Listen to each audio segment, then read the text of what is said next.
रात्र 33वी गरिबांचे मनोरथ. श्याम अलीकडे खिन्न दिसत असे. आईच्या आठवणीचा तर तो परिणाम नसेल. आईचे दुःखी व कष्टी जीवन मनासमोर येऊन तर तो कष्टी नसेल झाला. श्याम, तुझ्या तोंडावर हल्ली हास्य खेळत नाही. तू उदासीन का दिसतोस? तुला काय होते आहे? मनात कोणते विचार तुला त्रास देत आहेत? रामने विचारले. राम, आपल्या देशात अपरंपार दुःख, दैन्य, दारिद्र्य आहे. मी माझ्या आईच्या गोष्टी सांगत आहे. त्या माझ्या भारतमातेच्याच जणू आहेत. ही भारतमाता दैन्यात, दास्यात, कर्जात बुडाली आहे. तिच्या मुलांना खायला नाही, प्यायला नाही, धंदा नाही, शिक्षण नाही. माझे आतडे तुटते रे. हे दुःख माझ्याने पाहवत नाही. माझी छाती दुभंगून जाते. पारतंत्र्याने भारताची केवढी हानी झाली आहे. जिकडे तिकडे कर्ज, दुष्काळ व रोग. लहान लहान मुले जन्मली नाहीत तो मरत आहेत. कोणाच्याही तोंडावर जराही रया नाही. तेज, उत्साह कोठे दिसत नाही. जीवनाचे झरेच जणू आटून गेले. पारतंत्र्य सर्व भक्षक आहे, सर्व संहारक आहे. हिंदुस्थानात आज मरण आहे, जीवन नाही. शोक आहे, आनंद नाही. कृतज्ञता आहे, कृतज्ञता नाही.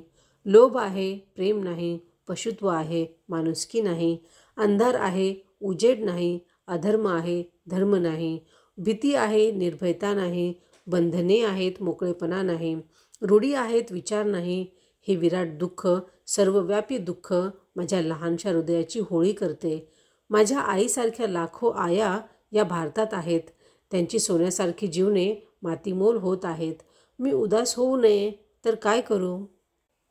श्याम बोले ना. श्याम, दुःख पाहून दुःख दूर करण्यास उठावे.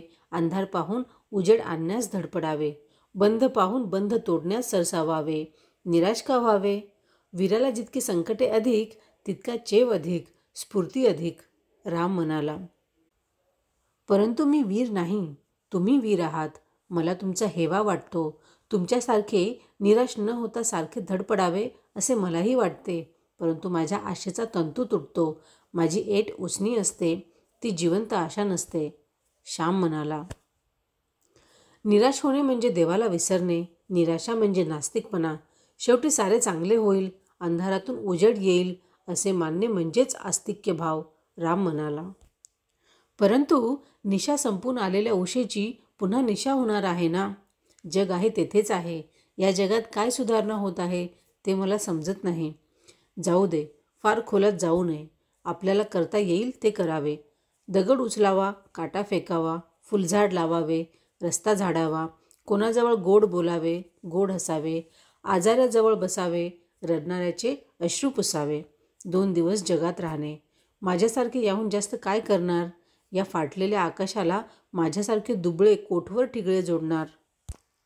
अरे, आपण संघटना करू, नवविचार फैलावू, दैन्य हारू, भाग्य आणू. माझ्या तर रोमरोमी आशा नाचत आहे. राम म्हणाला. प्रार्थनेची घंटा झाली. बोलणे तेवढेच थांबले.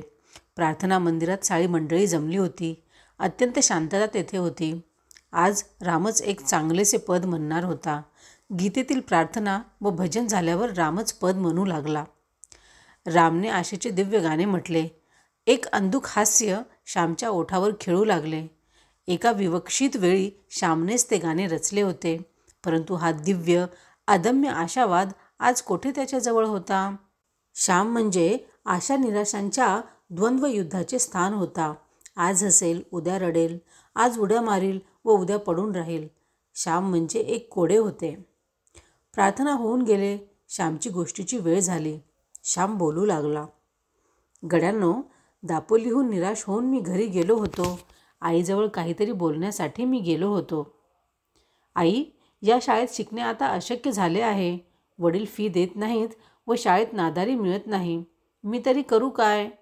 वडील म्हणाले, शाळेत नादारीसाठी उभा राहा. मी वर्गात नादारीसाठी उभा राहिलो तर मास्तर म्हणतात, अरे श्याम, गरीब का तू आहेस? बस खाली. आई, आपण एकदा श्रीमंत होतो ते लोकांना माहीत आहे. परंतु आज घरी खायला नाही, त्यांना माहीत नाही. सांगितले तर पटत नाही. वर्गातील मुले मला हसतात. मी खाली बसतो. श्याम, तू आता शाळा सोडून दिली पाहिजे. आई शांतपणे म्हणाली. आई, आताशी तर 5वी इयत्ता माझी पास झाली. एवढ्यात शाळा सोडून काय करू? आज माझा काय उपयोग आहे? मला आज काय कमावता येणार आहे? असे मी आईला विचारले. तुला कुठेतरी रेल्वेत लावून देऊ असे ते म्हणत होते. ते तरी काय करतील? तुला फी वगैरे द्यावी लागते, घरी कुरकुर करतात. शाळा सोडणे हेच बरे. धर कोठे नोकरी मिळाली तर. आई म्हणाली. आई, एव्हापासूनच का नोकरी करावयास लागो?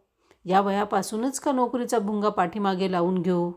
आई, माझ्या केवढाल्या उड्या, केवढाले मनोरथ, किती स्वप्ने. मी खूप शिकेन, कवी होईन, ग्रंथकार होईन, तुला सुखवीन. आई, साऱ्या आशांवर पाणी ओतावयाचे, सारे मनोरथ मातीत लोटावयाचे. मी जणू कवी होऊनच बोलत होतो. भावना मला बोलवीत होती, माझ्या ओठांना नाचवीत होती. श्याम, गरिबांच्या मनोरथांना धुळीतच मिळावे लागते. गरिबांच्या स्वाभिमानाला मातीत मिळावे लागते. गरिबांना पडेल ते करणे भाग आहे. पुष्कळशा सुंदर कळ्या किडीच खाऊन टाकतात. आई म्हणाली. आई, मला फार वाईट वाटते. माझ्याबद्दल तुला नाही का काहीच वाटत? तुझ्या मुलांच्या जीवनाचे मातेरे व्हावे असे तुला वाटते? मी मोठा व्हावे असे तुला नाही वाटत? मी आईला विचारले. माझ्या मुलाने मोठे व्हावे, परंतु पित्याला चिंता देऊन, पित्याला दुःख देऊन मोठे होऊ नये. स्वतःच्या पायांवर उभे राहून मोठे होता येत असेल तर त्याने व्हावे. पित्यावर विसंबून राहावयाचे असेल तर त्यांच्या इच्छेप्रमाणे वागले पाहिजे. आई म्हणाली. आई, मी काय करू? मला मार्ग दाखव. आजपर्यंत तू मला शिकविलेस, यावेळेस काय करू ते तूच सांग. मी आईला म्हटले. आईबाप सोडून ध्रुव रानात गेला. घरदार सोडून तो वनात गेला. देवावर व स्वतःवर विश्वास ठेवून तो रानात गेला. तसा तू घर सोडून जा, बाहेरच्या अफाट जगात जा. ध्रुवाने देवासाठी तपश्चर्या केली, उपवास केले. तू त्याप्रमाणे विद्येसाठी कर. तपश्चर्या केल्याशिवाय काय मिळणार? जा, स्वतःच्या पायावर उभा राहा. उपास तापास काढ, आयास सायास कर, विद्या मिळव. मोठा होऊन विद्यावंत होऊन घरी ये. आमचे आशीर्वाद तुझ्याबरोबर आहेत. कोठेही असलास तरी तुझ्याजवळ मनाने मी आहेच. दुसरे मी काय सांगू? आईने स्वावलंबनाचा उपदेश केला. आई, मी खरेच जाऊ का? माझ्या मनातलीच तू बोललीस. माझ्या हृदयात तू आहेस, म्हणून माझ्या हृदयातले सारे तुला कळते. आई, तिकडे एक औंध म्हणून संस्थान आहे. तेथे फी वगैरे फार कमी आहे. मी तिकडे जाऊ? माधुकरी वगैरे मागून जेवण करेन. त्या लांबच्या गावात मला कोण हसणार आहे? तेथे कोणाला माहीत आहे? कोणाचे काही काम करीन. तू कामाची सवय मला लावली आहेसच. ओळखीच्या लोकांच्या दृष्टीआड असले की झाले. जाऊ ना? मी आईला विचारले. जा, माधुकरी मागणे पाप नाही. विद्यार्थ्याला तर मुळीच नाही. आळशी मनुष्याने भीक मागणे पाप. गरीब विद्यार्थ्याला माधुकरीची परवानगी आहे. कसाही राहा, परंतु चोरी चहाडी करू नको, पाप करू नको, सत्याचा अभिमान सोडू नको. इतर सारे अभिमान सोड. आपल्याला देता येईल ती मदत देत जा. गोड बोलावे, हसतमुख असावे. जीभ गोड तर सारे जग गोड. मित्रमंडळी जोड. कोणाला टाकून बोलू नको, कोणाची हृदये दुखवू नको. अभ्यास झटून कर. आईबापांची आठवण ठेव, बहीण भावांची आठवण ठेव. ही आठवण असली म्हणजे बरे. ही आठवण तुला तारील, सन्मार्गावर ठेवील. जा, माझी परवानगी आहे. ध्रुवाला नारायण भेटल्यावर त्याने आईबापांचा उद्धार केला. तू विद्यादेवीला प्रसन्न करून घे व आमचा उद्धार कर. आई प्रेरक मंत्र सांगत होती, तारक मंत्र देत होती. आई, तू भाऊंची परवानगी मिळव, त्यांची समजूत घाल. मी सांगितले. मी तुला ती मिळवून देईन, निश्चिंत राहा. तेच तशा अर्थाचे काही बोलले होते, असे आईने आश्वासन दिले. रात्री जेवणे चालली होती. सुकांब्याचे लोणचे होते, कुळिथाचे पिठले होते. म्हटले, श्याम दूर कोठेसा शिकायला जाऊ म्हणत आहे. जाऊ द्यावा त्याला. आई वडिलांना म्हणाली. कोठे जाणार? तेथेही पैसे पाठवावे लागतील. एक दिडकीही उचलून रोख देणे म्हणजे अशक्य झाले आहे. एका काळी या हाताने हजारो रुपये मोजले, परंतु याची आठवण कशाला? माझी मतीच चालत नाही. मी लाचार आहे. आज मुलांनी शिकू नये असे का मला वाटते? आपल्या होतकरू, बुद्धिमान व गुणी व कष्टाळू मुलांनी शिकू नये असे कोणत्या बापाला वाटेल? परंतु करायचे काय? असे वडील मोठ्या खेदाने म्हणाले. तो जाणार आहे तेथेही पैसे पाठवावे लागणार नाहीत. तेथे शिक्षण म्हणे फुकट असते. तो माधुकरी मागणार आहे. फक्त जगण्यापुरते 10 रुपये त्याला द्यावे म्हणजे झाले.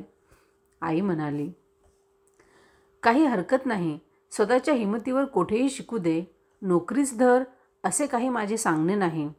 फक्त मी शिकवायला असमर्थ आहे एवढेच. माझा आशीर्वाद आहे. वडील म्हणाले. आमची जेवणे झाली. मी आईजवळ बोलत बसलो होतो. आई, मग अन्न जाणार वाटते. लांब जाणार. लवकर परत नाही येणार. धाकटा पुरुषोत्तम आईला विचारित होता. हो बाळ, तू शिकेल व मग तुम्हाला शिकवील. तुम्हाला शिकविता यावे म्हणून तो लांब जात आहे. आई त्याची समजूत घालीत होती. शेवटी औंध संस्थानात जावयाचे ठरले. वडिलांनी शुभ दिवस पाहिला. जसजसा तो दिवस जवळ येत होता तसतशी माझ्या हृदयाची कालवाकालव होत होती. आता मी थोडाच आईला भेटायला वरचेवर येणार होतो. इतके दिवस तिच्याजवळ होतो. पाखरू कंटाळले की भुरकन आईजवळ उडून येत होते. परंतु आता ते दूर जाणार होते. आईला मदत करायला, तिची कृपादृष्टी लाभायला मी शनिवारी रविवारीसुद्धा घरी यावयाचा. पण आता ते भाग्य नाहीसे होणार. आता मोठमोठ्या सुट्टीतही मला घरी जाता आले नसते. पैशाशिवाय येणे जाणे थोडेच होणार. प्रत्येक ठिकाणी पैसे मोजावे लागणार. मला 10 रुपये देण्यासाठी वडिलांना किती ठिकाणी तोंड वेंगाडावे लागले. परंतु मी शिकण्यासाठी जात होतो. पुढे आईबापांस सुख देता यावे म्हणून जात होतो. आईच्या सेवेला अधिक लायक होण्यासाठी जात होतो.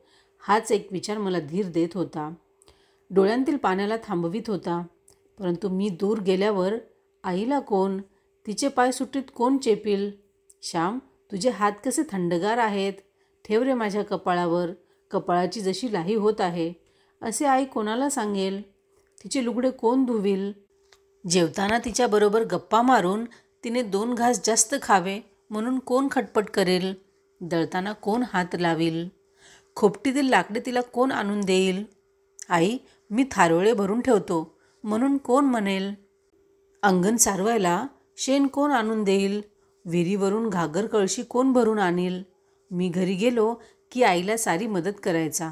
परंतु आता केव्हा परत येईल याचा नेम नव्हता. परंतु मी कोण आईला सुख देऊ पाहणारा? मला कशाला त्याचा अभिमान? देव आहे, ती त्रिभुवनाची आई. तिला साऱ्यांची चिंता आहे. देवाला साऱ्यांची दया, साऱ्यांची काळजी. माझ्या आईचा व उभ्या विश्वाचा परमथोर आधार तोच, एक तोच. माझी बांधाबांध चालली होती. रात्रीची वेळी बैलगाडी निघावयाची होती. आज रात्री जाणार. हो, जाणार. आईला सोडून जाणार. आईने 2 स्वच्छ गोधड्या काढल्या. एक घोंगडी काढली. मी आईला म्हटले, घोंगडी कशाला मला? एक तरट खाली घालीन, त्याच्यावर एक गोधडी व दुसरी गोधडी पांघरायला. तुला थंडी भरून आली म्हणजे पांघरायला ही घोंगडी असू दे, मला नको. अरे, तू परक्या मुलखात चाललास. तेथे ना ओळख ना देख. आजारी पडलास, काही झाले तर असू दे आपली. बाळ, आमचे येथे कसेही होईल. माझे ऐक. असे म्हणून ती घोंगडीही माझ्या वळकटीत तिने बांधली. मला थोडा चिवडा करून दिला. थंडीच्या दिवसात ओठ फुटू नयेत म्हणून कोकंब तेलाचा तुकडा दिला. आगबोट लागू नये म्हणून 4 आवळ्याच्या वड्या दिल्या. 4 बिब्बेही बरोबर असू देत असे म्हणाले व लोट्याच्या कानोड्यातून तिने ते काढून आणले. माझी ममताळू, कष्टाळू आई.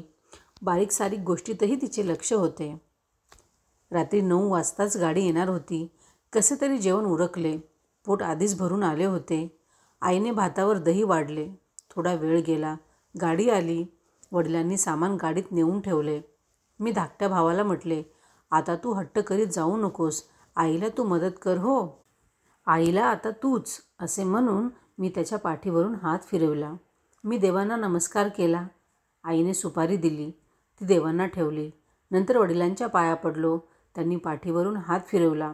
ते काही बोलू शकले नाहीत आणि आईच्या पायावर डोके ठेवले व ते पाय अश्रूंनी भिजले. आईने चुलीतला अंगारा आणून लावला. शेजारच्या जानकी वहिनींकडे गेलो व त्यांच्या पाया पडून म्हटले, माझ्या आईला तुम्ही जपा. आजारीपणात मदत करा. जा हो श्याम, आम्ही आहोत आईची काळजी करायला. काळजी करू नकोस, त्या म्हणाल्या. पुन्हा आईजवळ आलो. सांभाळ, ती म्हणाली. मी मानेने हो म्हटले. निघालो. पुन्हा पुरुषोत्तम जवळ येऊन मला झळंबला. पुन्हा त्याला मी पोटाशी धरिले. शेवटी दूर केले. मी गाडीत बसलो. वडील पायांनी पाठीमागून येत होते, कारण गणपतीच्या देवळाजवळ मला उतरावयाचे होते. तिठ्याजवळ गाडी थांबली. मी व वडील देवदर्शनास गेलो. गणपतीला मी नमस्कार केला. त्याचे तीर्थ घेऊन डोळ्यांना लाविले. त्याच्या चरणींचा शेंदूर कपाळी लाविला. माझ्या मायबापांना जप असे देवाला सांगितले. पुन्हा एकदा वडिलांच्या पाया पडलो. जप हो बाळ, सांभाळ, ते म्हणाले. मी गाडीत बसलो. वडील क्षणभर उभे राहून गाडी सुरू झाल्यावर माघारी वळले. गाडी सुरू झाली. बैल पळू लागले. घाटी वाजू लागल्या. माझ्या जीवनाची गाडी सुरू झाली. बाहेरच्या जीवनसमुद्रात मी एकटा जाणार होतो. त्या समुद्रात मरणार, बुडणार का बुड्या मारून मोती काढणार? ह्या समुद्रात कोण कोण भेटतील? कोण जोडले जातील? कोण जोडले जाऊन पुन्हा तोडले जातील? तारू कोठे रुतेल? कोठे फसेल? सारे अनिश्चित होते. आईने दिलेल्या स्फूर्तीने मी निघालो होतो. तिने दिलेल्या धृतीच्या पंखावर आरोहण करून चाललो होतो. ध्रुवाप्रमाणे जा, आई म्हणाली. कोठे तेजस्वी निश्चयाचा महामेरू, परमपवित्र ध्रुव, आणि कोठे तुझा शेमडा लेमडा, पदोपदी चुकणारा, घसरणारा, चंचल वृत्तीचा श्याम. मी रडत होतो. बाहेर अंधार होता. मुके अश्रू मी गाळीत होतो. गावची नदी गेली. झोळाई सोमेश्वर गेली. पालगडची हद्द केव्हा संपली होती, परंतु माझे लक्ष नव्हते. अनेक स्मृती उसळत होत्या व हृदय ओसंडत होते. आई, तिची कृपादृष्टी असली म्हणजे झाले. मग मी भिणार नाही. तिचा आशीर्वाद हीच माझी अभेद्य कवच कुंडले होती. ती लेवून मी निघालो होतो. मुलाला पोहावयास शिकवून आईने अथांग सागरात त्याला सोडून दिले. या सागरात मी अनेकदा बुडून जाण्याच्या बेतात होतो. कधी चिखलात रुतलो, कधी वाळूत पडलो, कधी लाटांनी बुडविले, परंतु पुन्हा पुन्हा मी वर आलो, वाचलो. अजून सारे धोके गेलेच आहेत असे नाही. अजूनही धोके आहेत. परंतु ज्या आईच्या कृपेने आजवरी तरलो, मरताना वाचलो, पडलेला उठलो, तिचीच कृपा पुढेही तारील. आज माझी आई नाही, तरीही तिची कृपा आहेच. आई मेली तरी तिची कृपा मरत नसते. तिचा ओलावा आपणास नेहमी आतून मिळतच असतो.